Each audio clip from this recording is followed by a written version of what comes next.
Now, in our News in Focus segment, Joy Learning gets interactive with Mr. Bruce CRAWLEY, the chairman of the Collaboration of IT and Communications Excellence, a foundation with the aim of improving ICT education in Ghana. My colleague Pamela Seto takes over from here. Hello there, welcome to yet another exciting edition of the Edunews 360 in Focus segment. On this segment, we bring you achievements of various schools and personalities in the educational sector. Guess who we have today? We have a special guest all the way from the USA helping deprived communities and children. And they are from the Collaboration for IT and Communications Excellence. Now, let's speak to him. Hello. Hello, how are you? I'm fine, and you? Good. Okay. You're welcome to Ghana and to our show. Can you tell us a bit about your personal background? Well, I've spent many years working in a large corporation, a large commercial bank in Philadelphia. But my specialty there was marketing and communications and public relations. I had an undergraduate degree in marketing management and a master's degree in journalism. And so I wound up being a senior vice president for public and investor relations, advertising director. But then I got tired of being at the bank, and banks were being absorbed one by the other, and people were being laid off in groups, and I didn't want to be laid off if it wasn't my fault. And so I decided to start my own firm, and I started a firm called CRAWLEY, Haskins, Sloan, and then we changed the name to Millennium 3 Management, Inc. Millennium 3 Management opens up the vision for people who look at us to see us not just as a communications firm, but also a strategic consultant. And that's what we do. We do communications and strategic consulting for elected officials and business types, and those are our clients. Okay. We understand that you are the brain behind the Collaboration for Communications and IT Excellence. So what drives you creating that organization? Well, we wanted, my wife and I were thinking about how we could do something with bicycles. So I used to ride bicycles a lot, and when I did it for fun and exercise and that kind of thing. But we started thinking, because we're very much involved in community activity in the city, and we have been for years. So we were trying to figure out how we could go someplace where bicycles are needed, where people have to have bicycles, not just for fun, but they have to have bicycles. And so we looked online and we found a lot of places. One place was West Africa, and we looked at all the places in West Africa, and we decided that we wanted to go to Ghana. And we wanted to go to Ghana to start our foundation to give away these bicycles.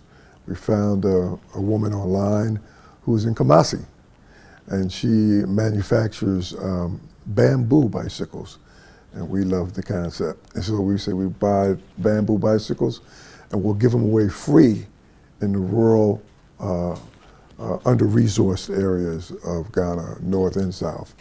And we began to do that. We did that for about three and a half years. We gave away 500 bikes. But then we got concerned about if the kids were able to get back and forth to school on a timely basis with the bike, what was the curriculum? Are they learning? What are they getting the stuff that they need to be competitive? Okay. And so we switched the focus of the collaboration. It wasn't called the collaboration then, the focus of the foundation. And we changed it to helping Ghanaian students become leaders in a tech-driven global economy. Okay. And that's what we're doing. And we had a board meeting here yesterday, and we're going to have a fundraising reception later this afternoon. But we've been working on this since 2016. Okay. We believe that you had a board meeting here yesterday. So what were some of the decisions that you took at the meeting? Well, we talked mainly about the need to have the information put together in such a way that the potential funders would understand it. So we went through what desired outcomes we would have, how many students we wanted to deal with, what would be the focus. We've been focusing on junior high schools because we started in 2020 in Nabdam in Upper East Region. And we went there because we gave them bicycles years ago, and they loved them. So we had personal contacts there. So when we talked to them about coming up and talking about building a computer lab, they said, come on up. And we went up, and my wife packed computers into her luggage, and we had monitors, and we flew up. And it's been good, but the whole purpose was to get the kids there who didn't have very much in the way of actual computers to have their computer classes. It was designed to get them to be on the first level of becoming competitive on a global basis. So yeah, that's what we do, and that's what we talked about yesterday. We talked about how we had to prepare ourselves for the questions we would be expected to address from people who were asking for significant contributions from. We're not here to collect $5 and $10 at a time. We're here to collect significant contributions from corporations, from deep-pocketed individuals in West Africa and throughout the African continent, in Europe, in Asia, and in the United States. Now, there are some places where we're not ready to go yet, but that's where we're starting our program. Thank you. Of all the countries in Africa, why Ghana? And not only Ghana, the northern region. Yeah. Why they? Okay. We decided Ghana because of some personal reasons. Kwame Nkrumah, who had always been a hero of ours because he started the decolonization in Ghana and a democratization in Ghana, which led other African countries to do the same thing. But he went to school in Philadelphia. He went to a historically black college called Lincoln University, and then he went to the University of Pennsylvania. And when he left there, he came back and began to talk about the decolonization with his colleagues here, and they were very successful, and they were a model for other African nations. And I said, well, if we want to go to a place where we think people are progressive, where they think people are willing to make change, then we want to go to Ghana. We talked to people who were in the charitable bike business. Some of them have very big names. They're respected for doing bicycle distributions. But when we talked to them, we said we wanted to go to Ghana. And they said, we don't have any contacts in Ghana. Why don't you go to Sierra Leone? We said, we're not going to Sierra Leone. We have reasons for wanting to go to Ghana. And so we had to send them a nasty note. And we just talked to a couple of people that we knew from the Philadelphia U.S.-Ghana Chamber of Commerce. And they were going to make a contact for us with the woman who had the bicycle company. Okay. And that contact didn't come soon enough for us because we were in a hurry. And so we just got on the phone and called her cold and said, we have a proposition. We want to buy bikes from you, and then we'll give them away free to kids who are in rural areas and who are underprivileged in some degree. And we did it, and we just packed up and came in 2016 to Ghana. We didn't know a soul in Ghana. We figured it would be a good thing to do, and we'd meet good people who were also interested in helping young people. And we did that for a while. Okay, so what are some visions you have for your organization? Visions for? Your organization. Like for the organization, oh, okay. Well, what we're trying to do is a few things. We had some research done. We had a board member, Abdul Manan, who is from Ghana, but we met him in Philadelphia. We met him in the airport. We're in a cab and we're talking, and he says he's a community activist. He said, "Where are you guys coming from?" We were coming from Ghana. So it was a funny contact, but it worked out because we had him join our board, and we all worked together to have things done for the children. But you know, I think that what happens now is that we have to not just do what traditionally people do when they have computer labs, or when they give away. You have corporations all the time coming into a given area domestically and internationally, and they say, we want to give computers to the kids. Well, you know, teachers aren't a part of it. If the teachers don't understand how it's going to be helpful, they can be resistant. And even when the computers have been given to kids, given to schools, the teachers sometimes keep the computers for themselves and use it to put lesson plans together and to do administrative work. But they sometimes don't share those computers with kids, and sometimes don't have a part of their agenda making sure that the children understand what's going on in IT and how it's going to be important to their future. So we know that we have to develop some more IT certified teachers in schools, and we are focusing on the junior high schools. And so we're going to do that. We're going to do that. And the other thing is that we want to make sure that their facilities are appropriate, which means do they have electricity? Do they have access to the internet? You know, if we go in there, they're going to need all those things. But when you're sitting at home and saying we're going to give away computers in Ghana, you're not thinking about all of that. You just think, I'm going to go give somebody some computers. They would sit there, they would rot, they would rust, and not for anybody's fault, but because we wouldn't have planned appropriately. So I mean, we are looking at all of those things. We're doing construction at places where the schools need to have construction for additional security. I mean, you go in and you put computers into a place where there are apertures where the windows ought to be, no bars, no locks, those computers can walk. That's what we call it in Philadelphia. We say they walk. They can walk, but what we wanted to do was to make sure that all the schools that we dealt with would agree to have security, agree to have internet access, agree to have all the things that we needed to monitor their progress, because we didn't want to just do it to be doing it.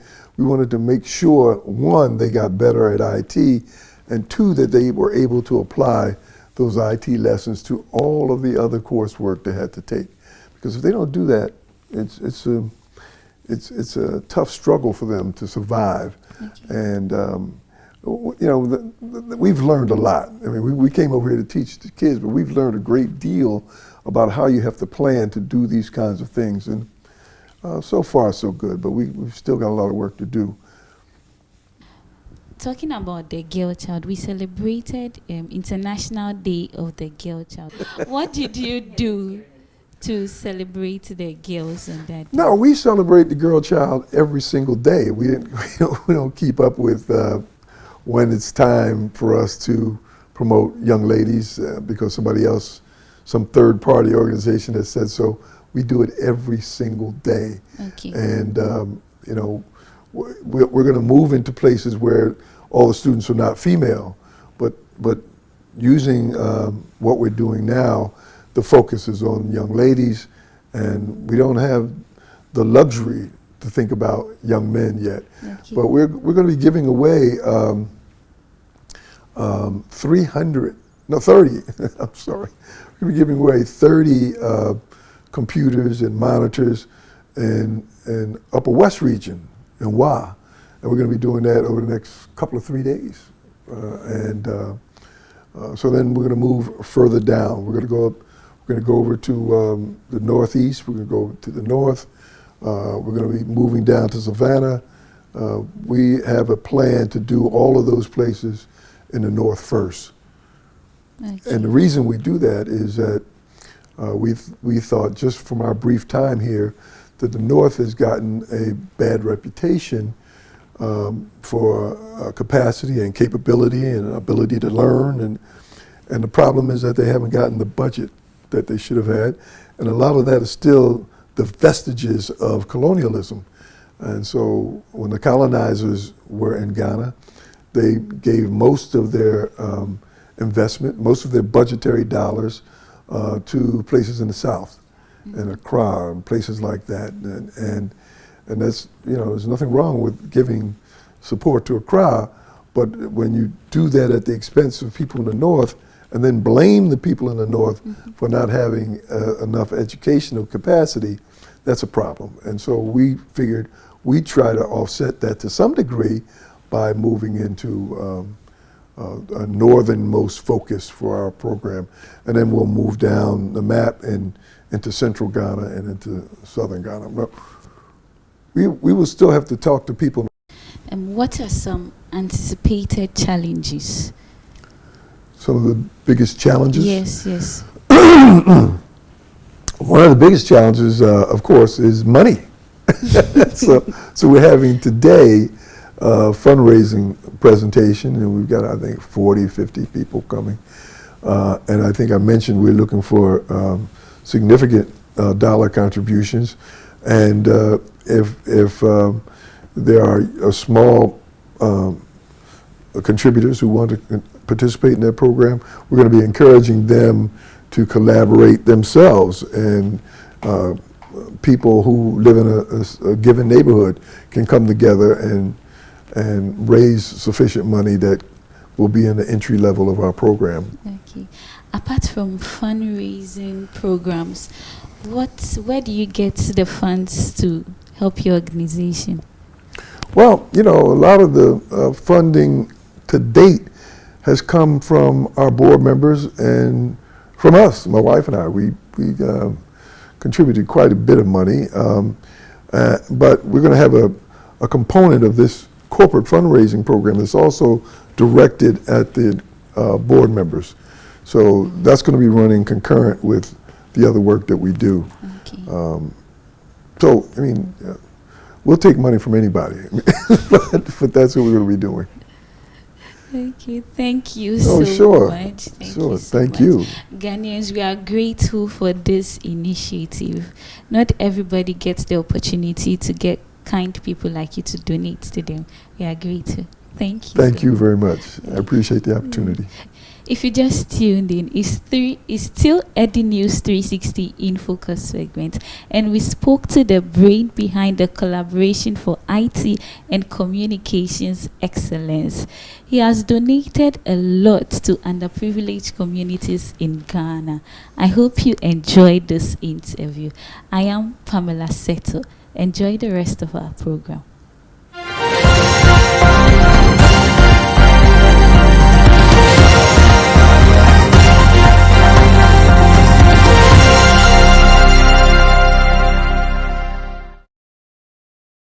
This week on Teacher and You, your mathematics facilitator, Samuel Okwabi, will take you through the topic, tips on BEC mathematics and set time permitting. The Joy Learning Essay Club competition is still running. Have you submitted your essays yet? You have now until Friday, 28th October 2022 to submit your essay. Who is going to be the next ambassador for Joy Learning TV? You decide. Oh, how time flies! It's the 10th edition of the Joy Learning Essay Club. Oh yes! It's yet another season to display your writing skills. Do you know that the country's importation rate is on the rise? Ghana imports common things like toothpicks from other countries. That is the reason why you've been tasked to write on the topic, looking at the high rate of importation, how can Ghana become more self-reliant? Dear learners, we are open to receiving excellent suggestions as always, which is why we're inviting you to once again write not exceeding 300 words on the topic, looking at the high rate of importation, how can Ghana become more self-reliant? To submit your essay, carefully follow these guidelines. Follow us on all our social media handles, Facebook, Twitter, TikTok, and YouTube at Joy Learning TV, and on Instagram at Official Joy Learning TV. Then, send your essay as a Word file to our Facebook page at Joy Learning TV. You can also send the word file to our Gmail via joylearningtv@myjoyonline.com or to our WhatsApp number 0247 108 738. Don't forget to include your full name, age, school, and indicate the category, thus either JHS or SHS. Friday, 28th October 2022 is the deadline for the submission of essays. Are you ready to win amazing Joy Learning branded goodies and also become the next ambassador for Joy Learning? Don't miss this opportunity. Send your essay now. Joy Learning Essay Club, improving our writing skills and sharing our thoughts on national issues. Joy Learning, keep learning.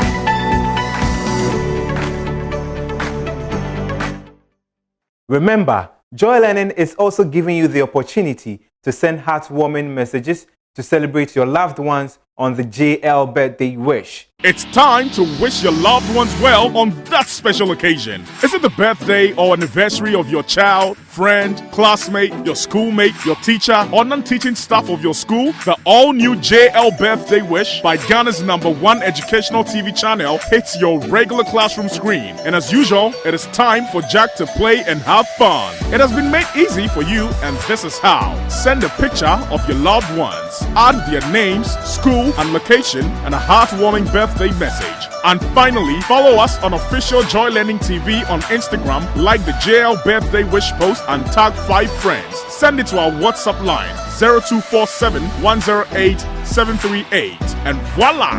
Your birthday wish will be aired on Joy Learning TV and all our social media platforms. Learning is made fun with the JL Birthday Wish. Joy Learning. Keep learning.